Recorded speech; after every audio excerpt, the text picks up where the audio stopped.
할렐루야. 오늘도 예배 자리로 오신 모든 우리 성도님들을 주님의 이름으로 사랑하고 축복합니다. 우리 중고등부 수련회가 진행 중에 있어요, 그죠? 그리고 계속해서 우리 교육부서 다음 세대 수련회가 진행이 됩니다. 특별히 우리 다음 세대를 위해서 기도 많이 해주시고요, 또 여러 후원도 많이 해주시고요, 관심 많이 가져주셨으면 좋겠습니다.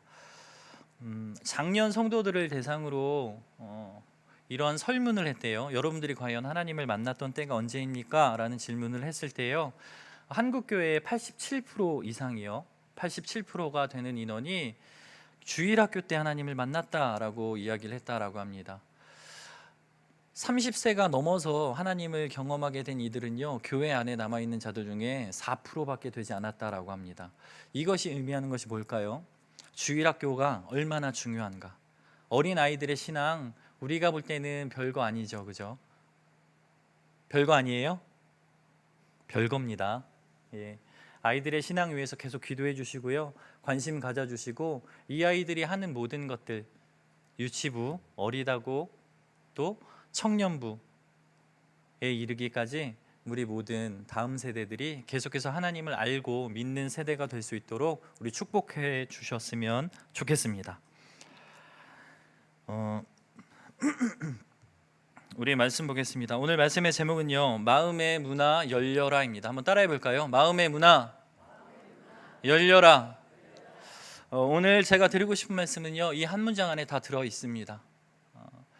우리가 예배를 드릴 때, 또 이 땅을 살아가는 그리스도인으로 삶을 살아갈 때 우리가 해야 되는 가장 중요하고 우선 되어야 되는 것이 뭐냐면, 마음의 문이 열리는 겁니다. 하나님을 향하여 우리의 마음의 문이 열려질 때에 말씀이 들려지게 되고요, 그 말씀이 들려질 때에 말씀대로 살아갈 수 있기 때문입니다. 오늘 말씀을 통해서 우리의 마음 문이 열려주기를 주님의 이름으로 축원합니다. 예전에 제가 이런 교육을 받은 적이 있어요. 퍼스펙티브스라고 해서 이 선교 단체에서 하는 선교 훈련입니다.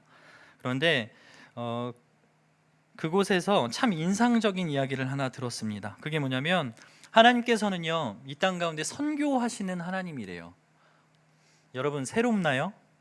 전혀 새롭지 않죠. 이미 알고 있잖아요, 그죠? 하나님은 선교하시는 하나님인데, 이 하나님이 선교하는 방법이 다음에 4가지라고 합니다. 우리 한번 볼까요? 첫 번째는요, 자발적으로 오는 것입니다. 두 번째는 자발적으로 가는 것이고요, 세 번째는 비자발적으로 오는 것, 마지막 4번째는요, 비자발적으로 가는 것입니다. 무슨 말이냐면요, 누군가는요, 복음이라는 것을 들고 자발적으로 가서 전합니다, 그죠? 그리고 누군가는 가지 않고요, 또 옵니다. 우리나라에 처음 복음이 들어올 때를 생각해 보면 이해될 수 있을 것 같아요. 복음을 가진 누군가가 그 복음을 들고 자발적으로 우리나라로 왔겠죠. 우리는요, 자발적으로 온 그분을 맞이했겠죠. 반대로요, 비자발적인 것도 있습니다. 내가 복음을 들고 저 땅으로 가야겠다 해서 가는 것도 있지만, 전혀 그렇지 않은데 하나님께서 보내는 경우도 있어요. 성경에 그 중점적인 사역을 행하는 이가 있어요. 누구죠? 요나입니다. 원하지 않아요, 그죠? 저 원수들의 땅에 가서 내가 이 복음을 전할 바에는 딴 데로 가겠습니다. 우리가 알아야 되는 것은, 요나는요, 불순종의 아이콘이 아니에요. 끝까지 신뢰하고 하나님 앞에서 끝까지 무릎 꿇었던 인물이 요나입니다.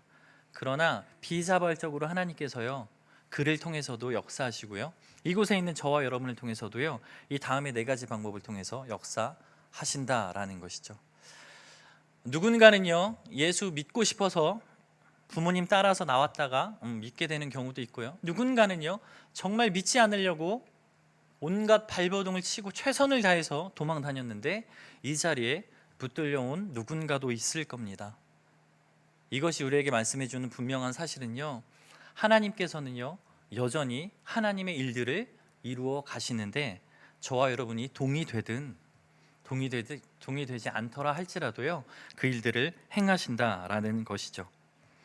오늘은 사도행전의 말씀을 우리가 함께 볼 텐데요, 우리가 아는 것처럼 사도행전은요, 성령 행전이라고 이야기해서 예수님이 하늘로 올라가신 이후에 예수님이 없음에도 불구하고 내가 너희에게 성령을 선물로 주겠다 약속하셨고, 그 약속이 이루어지는 시점부터 시작해서 제자들이 예수님이 하셨던 그 일들을 강행하는 그 말씀이 이어지는 것이 바로 이 사도행전의 내용입니다. 오늘 말씀을 좀 깊이 있게 한번 들어가 보겠습니다. 본문의 말씀은요, 3년간에 걸친 바울의 2차 전도 여행에 관한 일화입니다. 어느 날 바울이요, 이 환상을 보게 되는데, 그 환상 중에 마게도냐인 한 사람이 바울 앞에 서서 마게도냐로 건너와 복음을 전해달라라고 간청을 하게 됩니다. 그리고 이제 바울과 일행이요, 이 마게도냐를 향해 떠나게 되는데, 환상 중에 보았던 이들을 향해서 하나님의 부르심을 받고 복음을 전하는 것, 이것에 대한 부푼 꿈과 기대를 가지고 그 여정을 시작합니다. 환상을 보았고요, 하나님의 분명한 뜻이 있었어요. 그래서 이제 그 부푼 마음을 가지고 복음을 들고 그 땅을 향하여 갑니다. 당시의 교통수단이 뭐였을까요? 퀴즈 아니에요. 그냥 편하게 대답하셔도 돼요. 틀려도 뭐 감점 없어요. 보통은 걸어 다녔겠죠. 근데 먼 길을 갈 때는요, 이 배를 타고 이동하였습니다. 이 배를 타고 먼 길을 이동하다 보니까요, 중요한 것이 있어요. 뭐냐면 날씨입니다. 여러분, 날씨 중요해요, 안 중요해요? 너무 중요해요. 우리 수련회 위해서 기도해 주실 때 꼭 날씨를 위해서도 기도해 주십시오. 날씨가 좋을 때와 안 좋을 때 뭐 여러 가지 변수가 있겠죠. 근데 배를 타고 이동할 때 중요한 것은 뭐냐면 날씨입니다. 그 중에서도 바람이에요. 무슨 말이냐면 배를 타고 이동할 때에는 순풍을 만나는 것이 너무나도 중요한 요소가 된다라는 겁니다.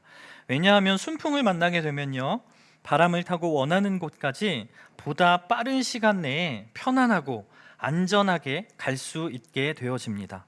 그런데 반대로 역풍을 만나거나 좋지 않은 일기를 마주하게 된다면 원하는 목적지를 도달하는 시간도 늘어날 거고요, 때로는 도착하지 못하게 될 수도 있겠죠.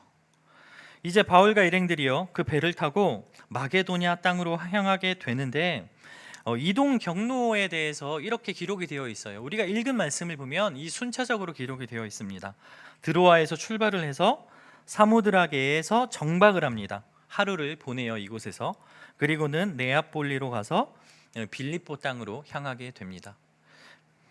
빌립보는 마게도냐 지방을 대표하는 성이에요. 그래서 성경에서는 빌립보를 가리켜 마게도냐의 첫 성, 첫 번째 성이다라고 이야기를 합니다. 바울과 그 일행이 드로아에서부터 빌립보에 이르기까지 일반적으로 보통 걸리는 시간이요, 3, 4일 정도 걸린다라고 합니다. 그리고 역풍을 만나면 5일까지도 걸리게 되는 이 거리인데, 11절을 보게 되면 이튿날 네아폴리로 도착했다라는 것으로 봤을 때 네아폴리는 빌립보에 근접한 지역이거든요. 그러니까 얼마나 순풍을 잘 만나서 순항을 해서 거의 다 도달했다라는 것을 설명해 줍니다.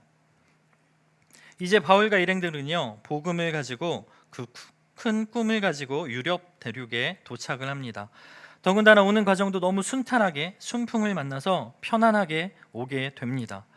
이 과정들을 겪으면서 이 바울과 일행들이 무슨 생각을 했을까요? 우리가 이 땅에 가는 이유가 뭐예요?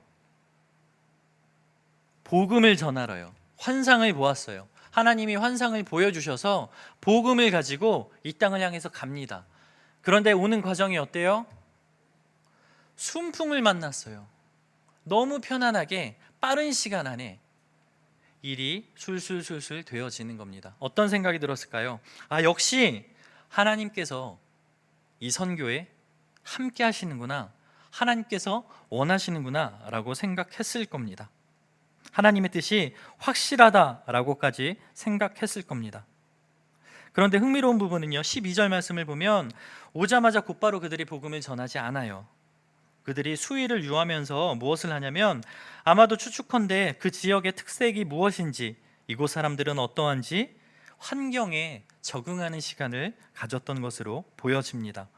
이야기를 정리해보면 환상 중에 마게도냐인 한 사람이 자신에게 찾아와 복음을 전해달라라고 간청을 했고, 환상을 본 후 바울과 일행은 배를 타고 여러 지역을 거치며 이곳 땅에 복음을 전하러 오게 됩니다.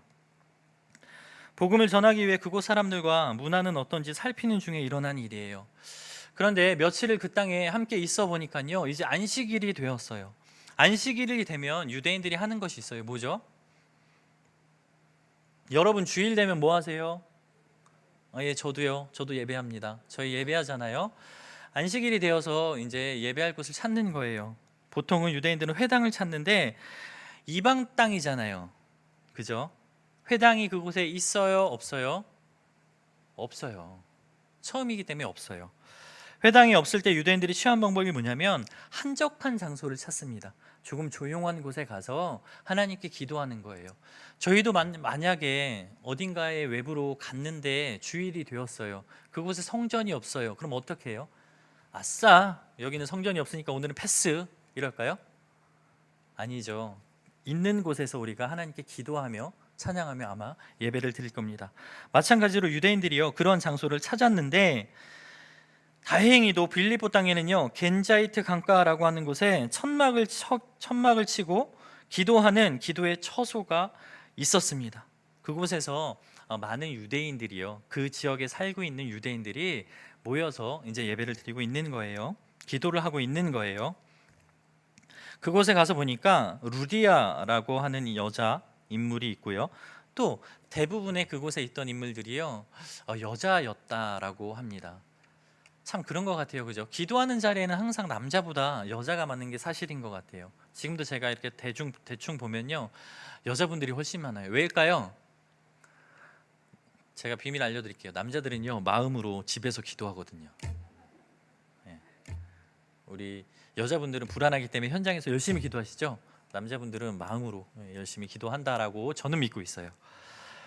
그곳에서 기도하는 자리를 가봤더니 많은 여자들이 있어요. 그런데 그곳에 루디아라고 하는 인물이 있습니다. 성경에서는요, 많은 것들을 다루고 있고요, 또한 많은 것을 다루고 있지 않아요. 예를 들면요, 그리스도인이라고 하는 칭호가 처음 생겼던 안디옥 교회, 그곳에서 어떠한 역사가 일어났고 어떠한 일들이 벌어졌는지 너무 자세하게 상세하게 다루고 있는데요, 그 교회를 누가 세웠는지 설명하고 있지 않아요.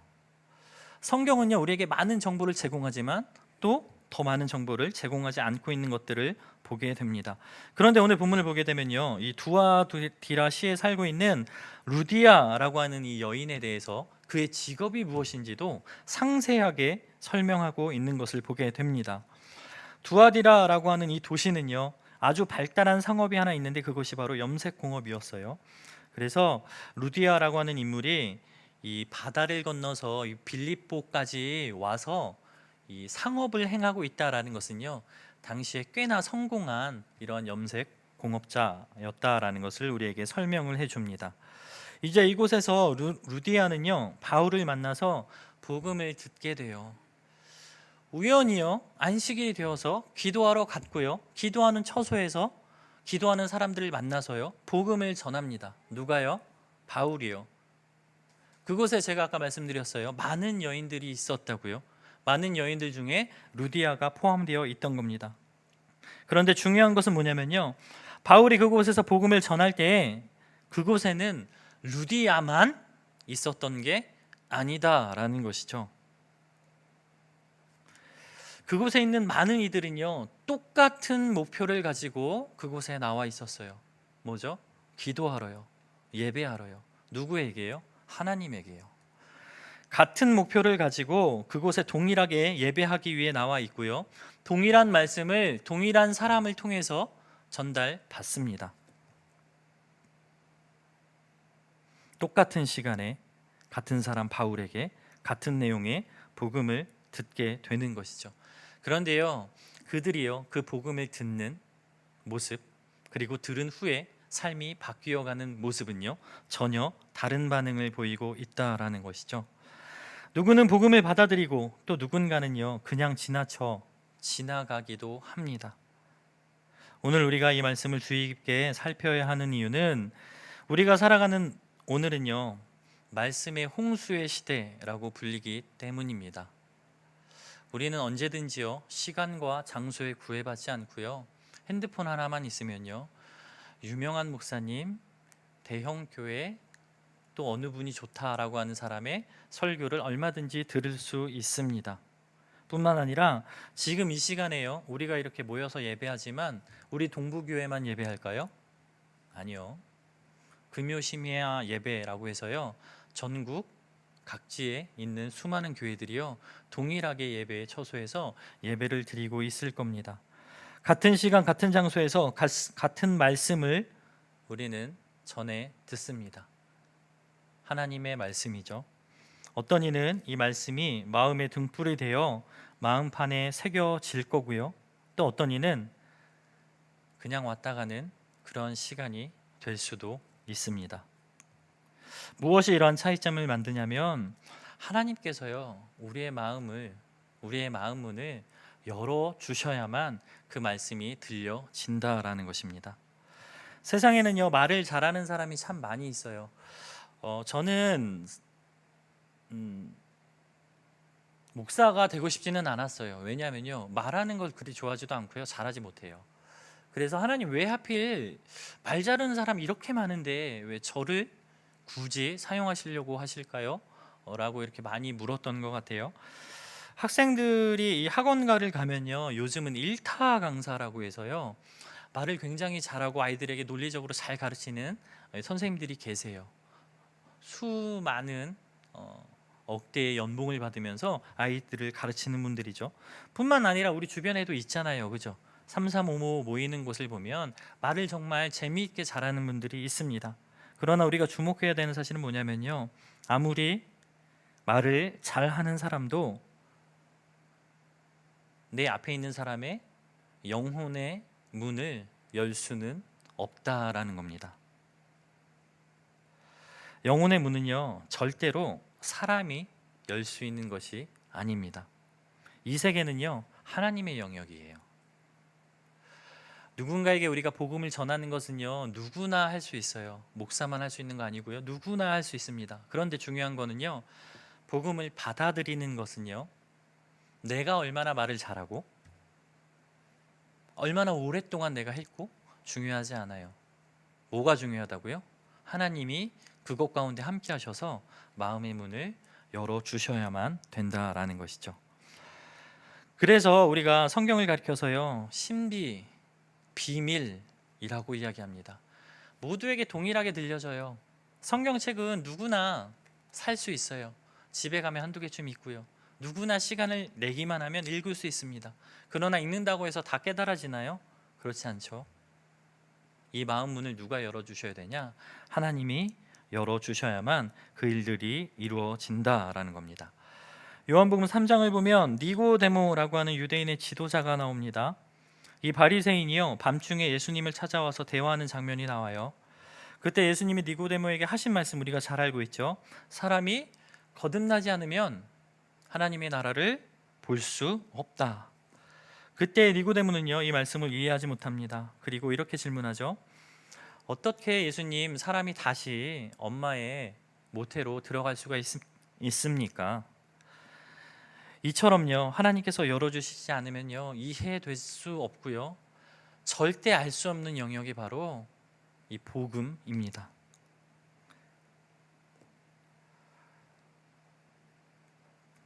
오늘 우리가요, 다른 것 말고요, 딱 한 가지만 기억했으면 좋겠어요. 이곳에 있는 우리 모두가 하나님을 먼저 믿은 사람은 아무도 없어요. 내 의지로 하나님 믿겠다 해서 이곳에 온 분들 없어요. 자리는 올 수 있겠죠.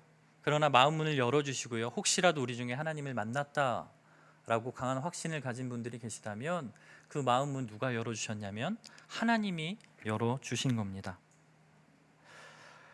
분명한 사실은요, 예배를 통해, 말씀을 통해 누군가는요, 하나님을 만날 거고요, 누군가는요, 그냥 지나갈 겁니다.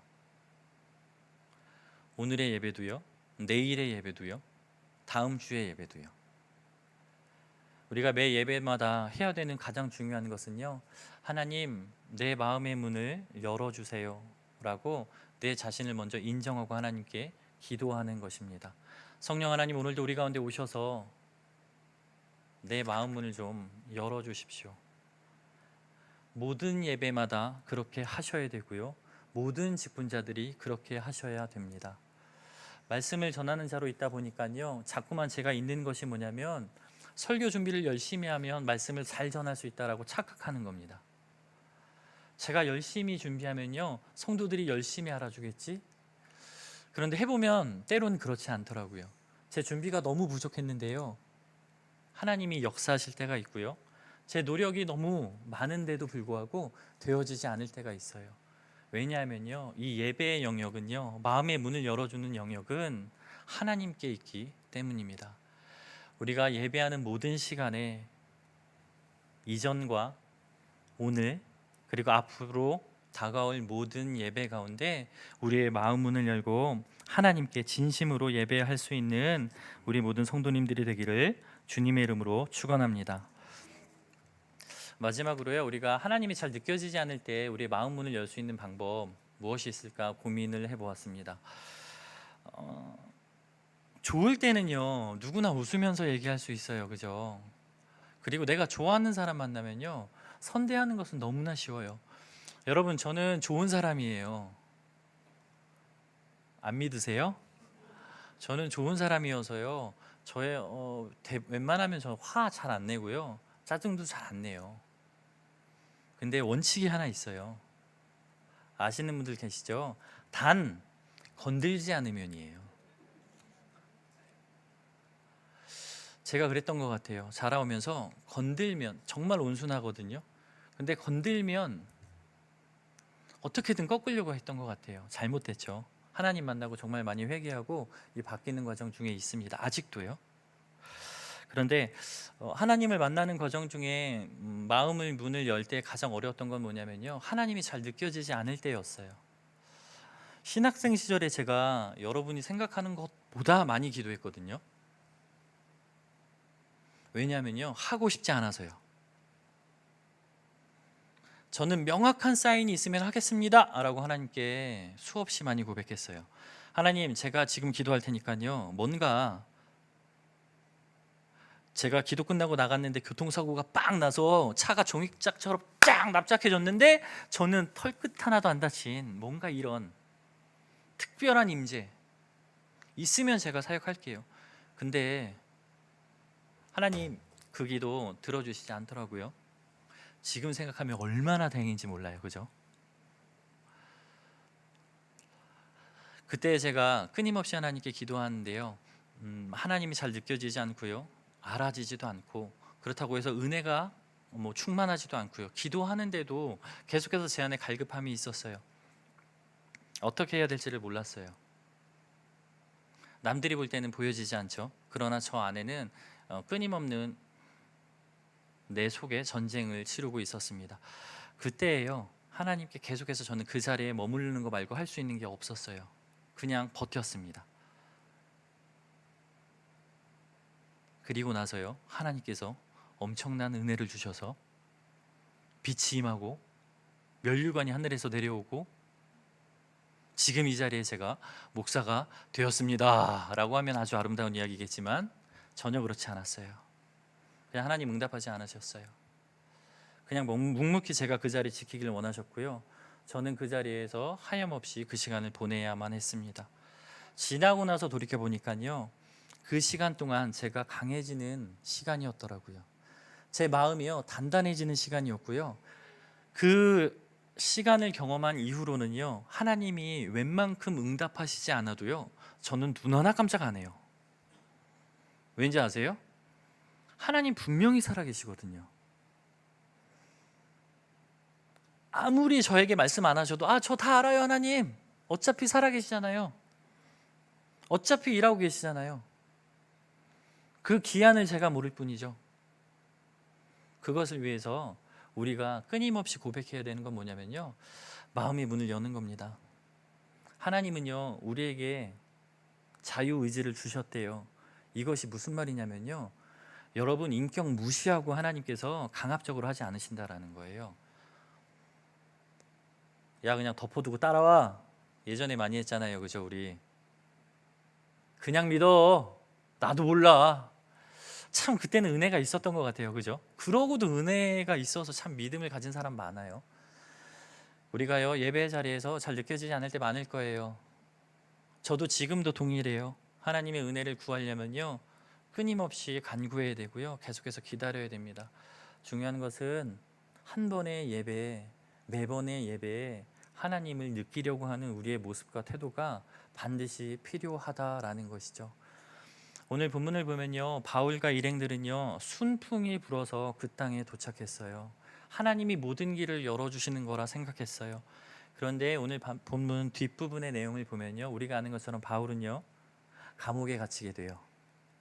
귀신 들린 여종을 고쳐줬다는 이유로 복음을 들고 너무나 행복하게 복음을 전하는데, 또 가정들이 막 회복되는 것을 눈앞에서 보게 돼요. 아, 정말 하나님이 함께 하시구나. 근데 그 이후에요, 감옥에 가는 어려움을 겪게 됩니다.